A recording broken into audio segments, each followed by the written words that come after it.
Magaalaa Bishooftuu kutaa magaalaa Dukamitti qaamolee nageenyaa lama geeshoo hate jechuun nama dhuunfaa ajjeesan manni murtiidhaan adabe.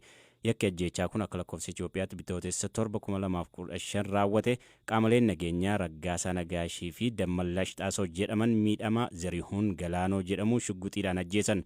Akkaataa ajjeechaan kun itti raawwatee fi adabbii kenname ilaalchisuun waajjira abbaa alangaa magaalaa Bishooftuutti abbaa adeemsa hojii yakkoota adda addaa akka ta'an abbaa alangaa sanyii namoomsaa BBC wajjin turtii taasisaniiru Habtaamuu Xibabuutu dubbise.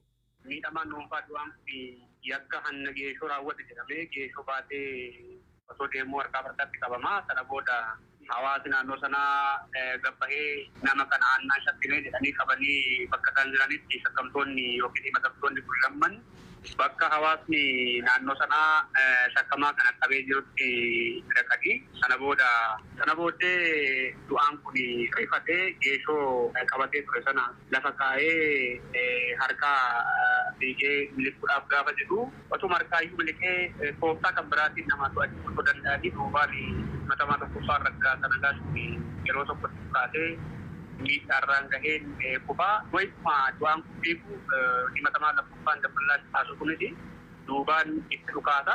Kanaaf gareen qorannaa kutaa magaalaa Dukam qorachaa arga tureetiin booddee murtiidhaaf gara waajjira abbaa alangaa bulchiinsa magaalaa Bishooftuutti ergee waajjirri abbaa alangaa magaalaa Bishooftuutis akkaatuma hirmaannaa isaaniitiin mana murtii olaanaa bulchiinsa magaalaa Bishooftuutti himannaa dhiyeessee manni murtii olaanaa dhaddacha gaafa 27/6/2016 ooleeni himatamaan Raggaasaa Nagaash jedhamu adabbii hidhaa waggaa 5 himatamaa lammaffaan Dammallaash jedhamu immoo adabbii hidhaa waggaa 8 akka adabamu manni murtii olaanaa bulchiinsa magaalaa Bishooftuu murteessa jira jechuudha.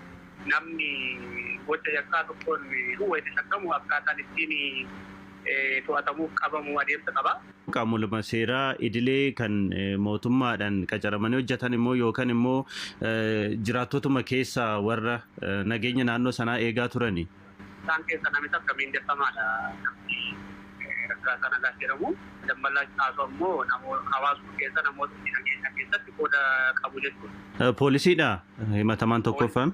Poolisii otoo hin taane waajjira nageenya keessatti hojii mana keenyarraa namoonni deeffaman. Dhaggeeffattoota keenyaa oduu dhaddachaa biraan ammoo qondaalli adda bilisummaa Oromoo obbo Battee Urgeessaa har'as mana murtiitti dhiyaataniiru. Obbo Batteen gurraandhala 26/2024 gaazexeessaa lammii Faransaay waliin erga to'atamanii haga ammaatti yeroo afuraffaaf mana murtiitti dhiyaataniiru.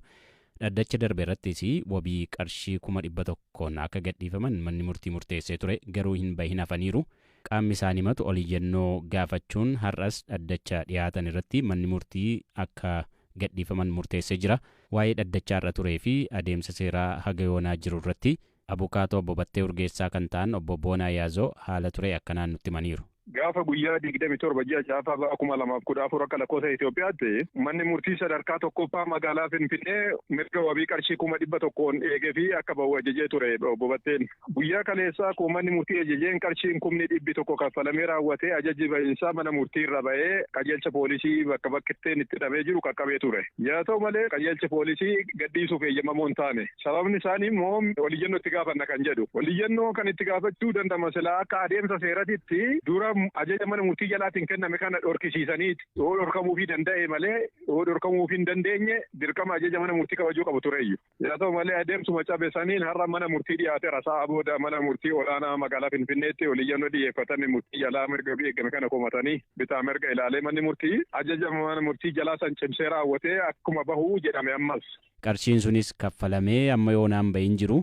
Kana booda amma maali falli jiru amma murteen mana murtiin eegamu yoo ta'e. Waan ta'us kaa'u seerri kan beeku guyyaa kaleessi kaasee raawwatee obbo Batteen akka gadhiifametti seerri kan beeku. Amma garuu beekamtii seeraa maleedha jechuudha kan hidhamanii turan. Adeemsuma seeraa cabesaniinis oliyyannoo itti gaafatanii ammas manni murtii olaanaa kan mana murtii sadarkaa jalqabaa kana cimsee haa gadhiifamuu jedheera. Hin gadhiisamoo hin gadhiisuu kan jedhu waan ta'u immoo kana jennee tilmaamuu hin dandeenyu. Tilmaama seeraatiin akka gadhiifametti kan beekamu. Gaafa oliyyatanis duraanis gaafa himataa turan himatuma tokko moo himatiin geeddarama moo akka maalli himata isaanii? Himanni geeddaramaa ture yaa'u sana jalqaba irraa kaasee na hordofaa ture. guyyaa to'atametti mata dureen jecha irraa fuudhuuf dhiyaatee fi iccitii biyyaa dabarsitee kennite kan jedhuun mata dureen jecha akka kennu dhiyaateef ture. Haa ta'u malee hoggaa mana murtii dhiyeessan immoo mata duricha osoo hin ta'in mata duree biraatiin gaazexeessaa biyya alaasa wajjiniin ta'ee shanee fi faannoodhaaf istiraateejii ittiin magaalaa Finfinnee hokkoraan baasanii kan jedhuun mana murtii dhiyaate. Erga mana murtii kanaan dhiyeessanii beellamni guyyaa 6 eeyyamamee booda qajeelcha poolisiitti erga deebi'anii irra deebiin jecha irraa fuudhamee ture. Jalqabaa faannoo fi shaneedhaaf istiraateejii baasan kan jedhu suni fooyya'ee raawwatee amma immoo haala itti shanee fi faannoo deeggaran irratti mari'achaa turan kan jedhutti dhufe.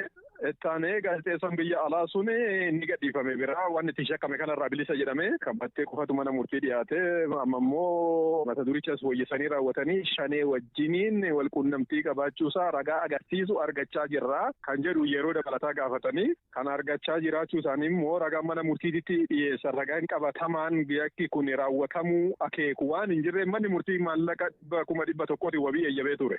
Olaantummaan seeraa Teodoo kabajamee rakkoon kunis rakkoon karaa oliitiis waan qabatamaan biyyattii keessatti agarru kun hin dhufu ture. Ani akka ogeessa seeraa tokkootti kanaan hubadhu madda rakkoo hundaa olaantummaa seeraa kabajamuu dhabuudha. Kanaaf keessattuu qaamoleen haqaa kun abbaan alangaa manni murtii poolisiin olaantummaa seeraa of kabachiisuu qofa odoo hin ta'in ofii kan kabaju osoo ta'ee rakkoo guddaa furmadeen tilmaama. Sirrees ta'uus baatu ajaja mana murtii qaamoleen raawwachiisuus ta'ee seektarri haqaa biroo fudhachuun dirqama. Olaantummaa seeraa kabajuu fi kabachiisuu kan jennu kana. Amma kallattii kanaan obbo dhimma jaalbattee ilaalchisee guyyaa kaleessaa ajajni bahiinsaa sa'aa barreeffame san irraa kaasee seerri kan tilmaamni seeraa kan jedhu obbo Batteen akka bahanitti beekama. Garuu hin baane kun beekamtii mana murtii malee beekamtii seeraa malee hidhamanii jiranii jechuudha amma. Kana kayaa kun immoo wanta haaraa miti waan irra deddeebiidhaan raawwatamaa jiru biyya kana keessatti amma manni murtii olaanaa har'a mana murtii jalaa cimsee boru maal ta'a hin gadhiifamu moo hin gadhiifamu kan jedhu san immoo qabatamaa waan ta'u immoo waan tilmaamuu dandeenyu hin qabnu. Ayyee baay'ee galatoomaa ulfaadhaa yaada keessaniif. Galatoomaa isinillee. Dhaggeeffattoota keenyaa immoo gabaabsina oduu isinitti himaa tajaajilli poostaa Itoophiyaa suuraa atileet Daraartuu Tulluutiin teembirii qopheesse. Teembiriiwwan suura Daraartuu Tulluun qophaa'an kun guyyaa dubartoota addunyaa sababeeffachuun har'a Finfinneetti ibsaman. Kan duras suura atileet Abbabaa Biqilaa fi Haayilee Gabrasillaaseetiin teembiriin qophaa'ee ture. Daandiin qilleensaa Itoophiyaa xiyyaarota hedduu qabaachuun Afrikaa irraa tokkoffaadha jedhame. Daandiin qilleensichaa Booying irraa xiyyaarota ammayyaa moodelii 777 baay'inni isaanii 20 ta'e bitachuuf guyyoota dura waliigaltee mallatteesseera. Kanaaf Itoophiyaan doolaara biliyoona 11 ni baasti. Itoophiyaa taanuun Masriin xiyyaarota hedduu qabaachuun sadarkaa lammaffaarra jirti. Biyya Heeyitii wombadoonni mana hidhaa cabsuun hidhattoota kuma hedduu erga miliqsanii booda ministeerri muummee biyyattii aangoo gad dhiisan jechaa jiru. Mootummaan biyyattii labsii yeroo muddamaa labsus wombadoonni kun magaalaa guddoo biyyattii harka 80 akka ta'u to'atanii jiru. Oduun kanuma.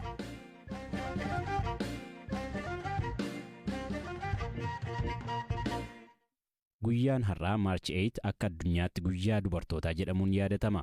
Guyyaa kana sababeeffachuun yuunivarsiitii Jimmaarraa seenaa ogeettii fayyaa bu'aa bahiin isheen keessa dabartee milkoofte namoota kaaniif barumsa ta'a jenne isiniif dhiyeessuu filan.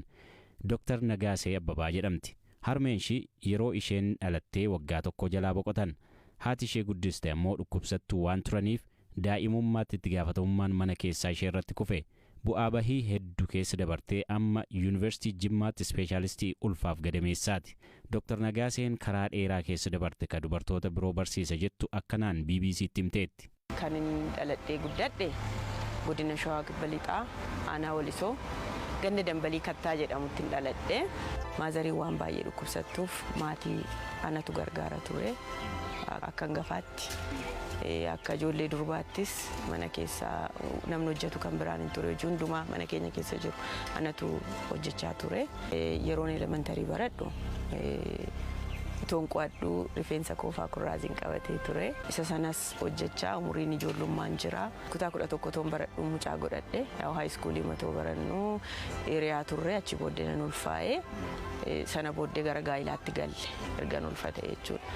Incima barnoota addaan kuteera waggaa tokko haayiskuuliitti jechuudha kutaa 12tti darbe. Garuu abbaan ishee barumsatti deebitee abjuu ishee akka milkeessituuf akka ishee jajjabeessaa ture himti Dr. Nagaaseen. barnoota baay'ee waan jaalladhuuf abbaan koo barnootatti jabaachuu akka qabu yoon baradhe nama guddaa ta'uu akka danda'u iddoon barbaadu ga'uu akka danda'u waan natti himaa turee fi haayiskuulii ergan xumuree booda yuunivarsiitii Hawaasaa galeen ture. Yuunivarsiitii Hawaasaa yeroo seenee ulfan ture. Sanarraan barumsa addaan kutee narsiingi iskuulii Naqamtee mana barumsa saayinsii fayyaa Naqamtee jedhama natti fakkaata. Achittiin baradhee achii booddee immoo yuunivarsiitii Jimmaatti qondaala fayyaa yookaan HO baradhee walisoo hospitaala Qiddus Luqaas jedhamu jechaan ture. Achii booddee meedikaal iskuulii Wallagga yuunivarsiitiitiin baradhee achumatti waggaa tokko hojjedhee booddee immoo ispeeshaalaayizeeshinii gara yuunivarsiitii Jimmaa dhufee waggaa 4 dura jechuudha. Waggoota 4 fixee ammaan kana ispeeshaalistii ulfaa fi gadameessaa ta'een jira jechuudha. Yeroon yuunivarsiitii addaan kute dhugaa dubbachuu fi withdraw guuteeni garuu baay'ee natti cima ture. Yuunivarsiitii barumsa baay'ee barachuu barbaada. Garummaa hawaasaan jiran ture fagoodha. Addaan kutee garuu baay'ee natti dhaga'ama ture keessan darbu boru eessan dhaqaa nan deebi'a mana barumsaatti hin deebi'uun ni jedhullee yaaddoo ture. Ergan manatti galee mucaa da'ee booda yaada koon jijjiire. Narsiingi iskuulii dorgomee galuun narra ture. Stiil narsiingi iskuulii galee immoo baay'ee natti dhaga'ama ture. Maaliif barnoota koo digirii addaan kutee maaliif as dhufee isa jedhu achi ergiin galee mana hojii jalqabee booda dafeetuman barumsa digirii argadhe. Sana booda xiqqoo yaada kiyyatti deebi'e malee baay'een gaddan ture. Fuula koo baay'inaan gara barumsaarra jira. Yeroon dhiisee deeme jira. Amma narsiingi iskuulii yeroon galee dhiisee deeme. Mucaa isheen durbaa ji'a 4 turte. Achi garuu yeroo boqonnaa kooti nan dhufaa keeriin godha. Waanuma hin danda'u nyaata nan qopheessaa qaama isaanii dhiquu maal jechuu kunuunsuu waan hin danda'u nan godha. Achi immoo nan deema gara barumsa kootti. Booddee garuu yeroon HO baradhu sana bira turanii yeroon deebi'ee meedikaal iskuulii galu immoo ammas gargar baane jechuudha. Yeroo meedisinii galee garuu osoo nu dhiistee deemuu baattee jedheetu inni dhiiraa garuu immoo gaafa baatu immoo doktara taata miti haa ta'u naan jedhaa ture. Ergiin fixee immoo isheen durbaa na gaafatte guyyaa tokko maakoo yeroo sana garuu maaliif nu dhiistee barumsa deemtee naan jette. Achi booddee yoo nani isiniif baradhee isiniifis fakkeenya hin taane yoon barumsa kanan baranne anis bakka fedhii koon ga'u isiniifis immoo barachuun koo gaariidhuma jireenya amma jiraannuufis jedhaan ture. Booddee garuu hubatteetti baga baratteedhaan jetteetti. Keessumaa shamarran bakka yaadan gahuuf maal gochuu akka qaban akkasumas maatiifis gorsan qaba jetti Dr. Nagaasee Abbabaa. Faamiliin ijoollee durbaa isaanii ofitti siqsanii gorsanii jajjabeessanii guddisuutu irra jiraata. Iddoo ga'uu dandeessu numa geessi. Waan dursamuu qabu dursuun nurra jiraata. Fakkeenyaaf ani yeroo sanatti hiriyaa qabachuu baadhee da'uunis maal jechuunis karaarraa goruun hin dhufu ture. Kanaaf of eeggannoo gochuu qabna. Waan hojjennu hundumti isaan boru konsekweensii maalii qaba jedhu nuuf kan itti deemuu qabnu jechuudha. Waan hojjennu immoo waan nu qunnamu namatti mari'annu qabaachuu qabna. Hiriyaa nu olii hangafoota qabaachuu qabna. Maatii dhumallee maatiitti beeksisuu qabna waan keessa darbaa jirru jechuudha. Maatiin nu beekuu qaba. Anis akka dubartii tokkootti baga guyyaa dubartoota addunyaatiin isin ga'ee dubartoota addunyaa kanarra jirtan hundumaan jedha galata.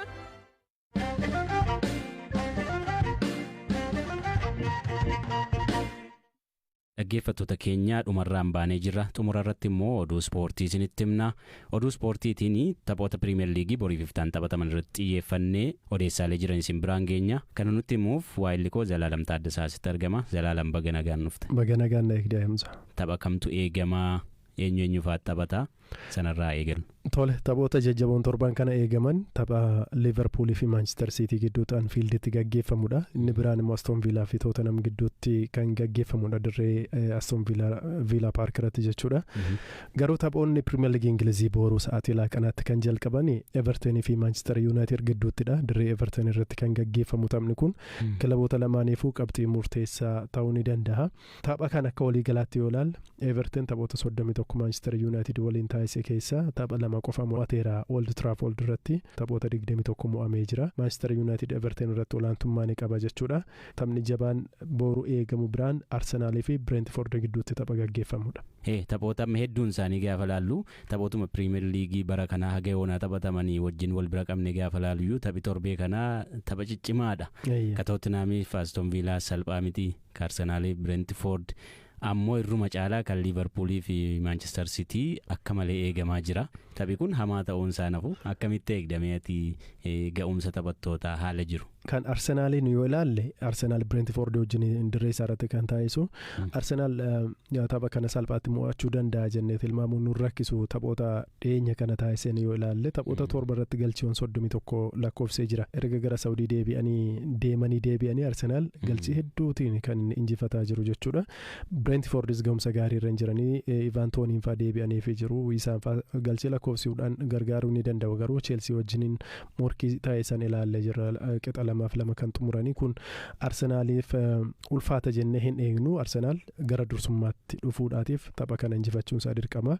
Kan Liverpool fi Manchester Citytti yoo deebinu tokko Liverpool salphaatti galchii lakkoofsuu akka danda'u